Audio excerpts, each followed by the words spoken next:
welcome to Turn the Page, the official podcast of the Syosset Public Library.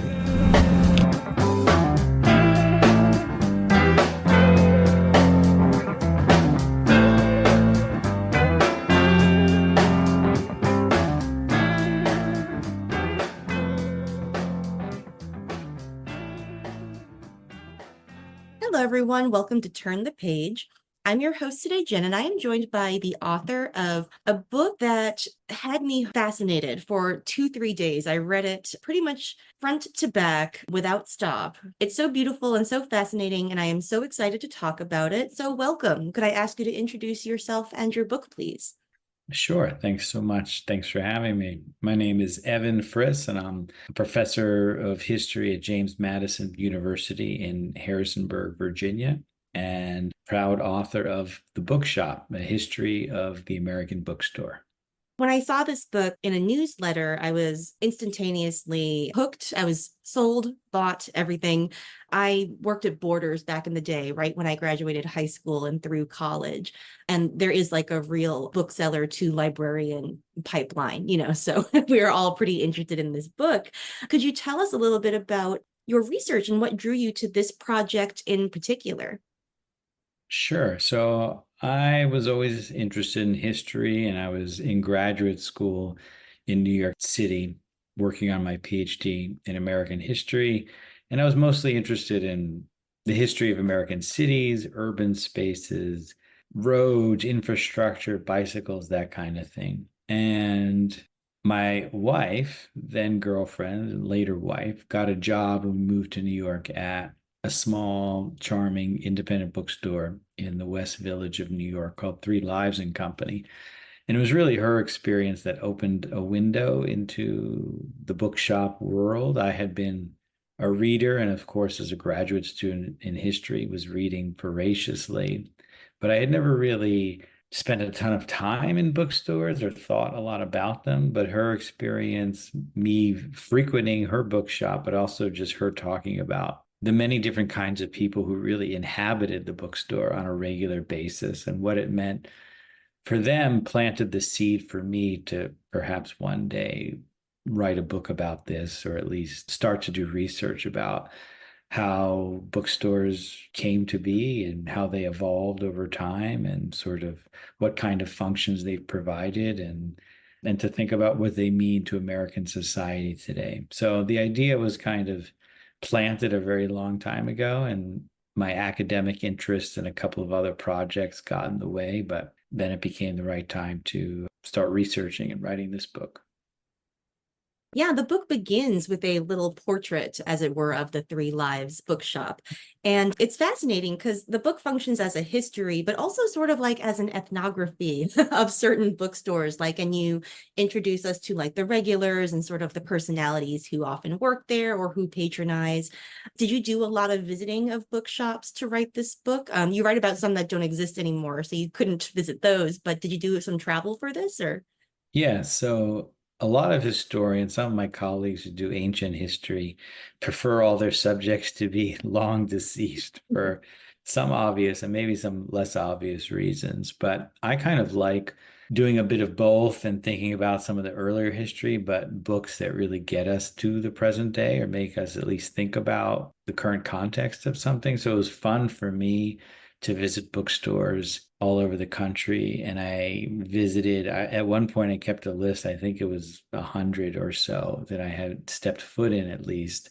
And I thought an important part of the book was creating atmosphere for both the extant bookstores and also the ones that are no longer around, because so much of the power of a bookstore has to do with the physical space and the kind of feeling of being enraptured by books, the kind of charm that they have, and also to get some color about the kind of people, again, who they're regulars at every bookstore. Borders, I'm sure, had regulars who came there all the time. And those people, as I try to make clear in the book, though, the customers also make a bookstore and are part of the fabric of it. So I did some interviews of booksellers, and sometimes I just walked into a bookstore and didn't even talk to anybody, but kind of took mental notes and just try to immerse myself as much as possible in actual bookstores, talk to people, and then paired that with a lot of classic historical research in archives and libraries, combing through whatever sources I could find. Yeah, you do make an excellent point in the book that bookstores or bookshops, some people do not like the word bookstore in the book that you talk about, that they have served as like third spaces that are dwindling in our society these days, and that they are often spaces that can shape public thinking or perspectives on issues and different matters. So I was wondering if you could talk about what makes them so vital as these sort of third spaces, and perhaps like what makes them so powerful in that regard. Well, I think there are fewer and fewer places for kind of natural or organic. And I'm not the kind of person, I go to a coffee shop frequently where I like to do work, and I'm not the most gregarious person, and I don't just start chit-chatting with my neighbor and we don't all, hold hands at the end and find some kind of middle ground in politics. So it's certainly not some kind of rosy over idealistic notion that just by, inhabiting a space with other people is going to foment some kind of really community by itself. But that said, I do think there's value, and sociologists have demonstrated this, that's where the kind of third space concept comes from, that there's value from being around other people, and that a lot of times there are mutual kind of at least understandings, or the people can be more empathetic when they're surrounded by other kinds of people, and that there are these kind of chance encounters of talking to people, stumbling upon a book, overhearing somebody in the next aisle talk about a book, things that may seem small or trivial, but really make us feel alive and human and bring some energy to our day, rather than just, sitting by ourselves at home, ordering all of our purchases, our goods from online, having them delivered, and living kind of solitary existences. So places, going to a rock concert, sitting at a coffee shop, going to a bookstore, places where you can kind of feel, experience things, but also be surrounded by other people, I think have a lot of value, as most American lives and human lives have become more insular as time goes on. Yeah, absolutely. And bookstores, I think, in recent times have been evolving in order to survive current markets. And a lot of them, I feel like, are leaning into this role as event spaces or community spaces, which is a new development, but also in a strange way is sort of coming full circle to where they start. Could you talk a little bit about that early history of bookshops in America? Because the chapter about Ben Franklin and his role as a bookseller and how that linked up to his role as a founding father is really fascinating. Sure. And I think libraries where you work are the same way, right? Much more today positioned to be places for people to congregate for all sorts of reasons, and try and bring in diverse groups of people for different kinds of purposes to have the spaces inhabited, I think has a lot of value. So the book starts back with essentially the first bookshops in colonial America. And I profile Ben Franklin, who's wearing too many hats as a statesman, a printer, a writer, a scientist. But one of the things that he does is sell books, including some that he pens himself. But he has this kind of proto bookstore, and I highlight it because it's an example of the earliest bookstores, which aren't really bookstores as we know them, but places that are fulfilling a number of functions: post offices, printing spaces, and also places where people might buy a whole host of other retail goods. Ben Franklin sold chocolate, for example, alongside books. So that's the kind of precursor early bookstores. And then the next chapter is about the Old Corner bookstore in Boston in the 19th century. And this is, I think, kind of the vanguard of the modern bookstore. And it has to do with exactly what you were referring to, which is that it was a place where people hung out, which really wasn't the case with Ben Franklin's bookstore, which is more a place of production, and it was loud and probably stinky and everybody had ink all over their hands. The old corner was described often as a lounge, a resort, a salon, and authors and wannabe authors and readers would just go and really hang out in the offices there, in the aisles. They would talk books. And it was that, not just the books, obviously, but it's those people and their relationships with the bookstore that formed this very elite circle, in this case, of publishers, editors, and writers of really some classic American authors. But that they turned out to be famous isn't really the point. It's that there were a whole bunch of people who just wanted to hang out together at the bookstore. And this was one of the first shops that made the books highly browsable so that people could find books by themselves, take them off the shelves. There's a quote in the book from Holmes, who describes it as book tasting. So this notion of you can go around to different shelves and look at the book. And in previous times, people usually knew the book that they wanted, and the books were out of reach, out of access behind counters and cupboards. So this notion of sort of, on the one hand, being a place where an individual can feel agency and power and walk around and by themselves discover the book. And on the other hand, have this sense of community where there's lots of people talking books, really merge to form the kind of ideal, or at least the model of the American bookstore to come. Yeah, the human element seems really vital. That comes up, I think, too. In your previous answer, you were talking about serendipity and how that plays a role in the bookstore as we know it. And I always think about that. Some of my favorite books I have found by pure accident because they were shelved in the wrong place, or somebody had left it on the floor or something and it caught my eye. And that's not something that you can really get while you're browsing on Amazon or in an Amazon bookstore, which you also talk about toward the end of the book, which is its own fascinating phenomenon. And I think part of that serendipity, that's the magic of bookstores. People are much more likely, I forget the exact number, I say it in the book, but much more likely to buy a book that they had never heard of or didn't intend to buy in a brick and mortar bookstore than online, where you're either looking for a book or an algorithm suggests something to you. So just the kind of happening upon something is much more common, and there's something that we delight in that. And you can, as you just mentioned, recall finding a book in this particular bookstore, and it works both ways. The booksellers have enormous power by where they put the books and the ones that you are more likely to see, and sometimes we feel like we happen upon it, but it was placed there in a very deliberate manner. Maybe the book wasn't selling down near the ground level and they moved it to a shelf that's eye level and just flies. So booksellers also have serendipity. When there's a book that hasn't sold in 3 years and they're about to return it, somebody just walks in right to it and buys it. That's a joyful experience from the bookseller's perspective.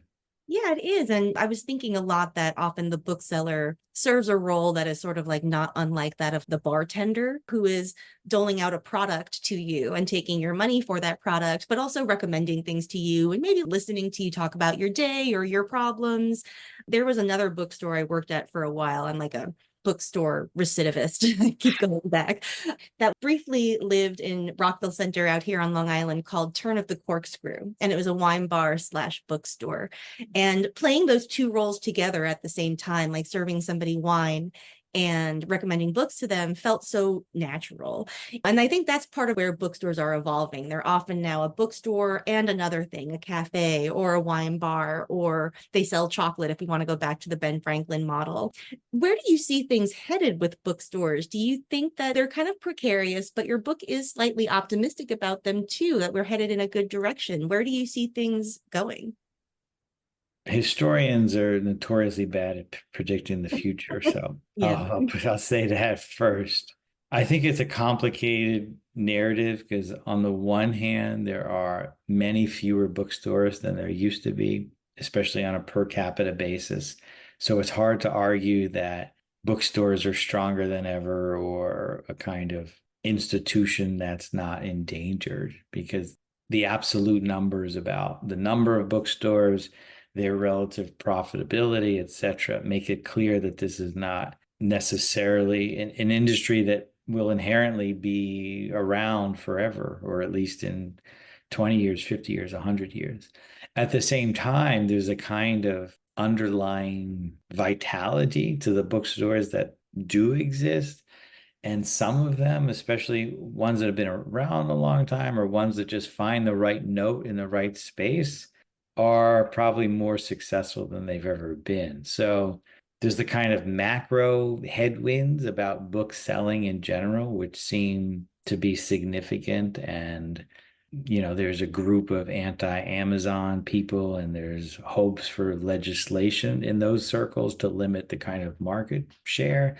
But absent of that, there aren't many signs on the horizon that people are going to stop shopping online less than they do now. But I think from the successful bookstores that we have seen of late, some of whom are adopting strategies that you just mentioned in terms of being creative about different kinds of events or offering different kinds of products, are managing to succeed, but they're working very hard to do so and having to be very creative. So that was a kind of long non-answer, maybe to say that I think that well-run, excellent bookstores will continue to endure, but that the kind of, on the whole, I don't see a revival of the kind of number of bookstores that the country once had. That seems unlikely.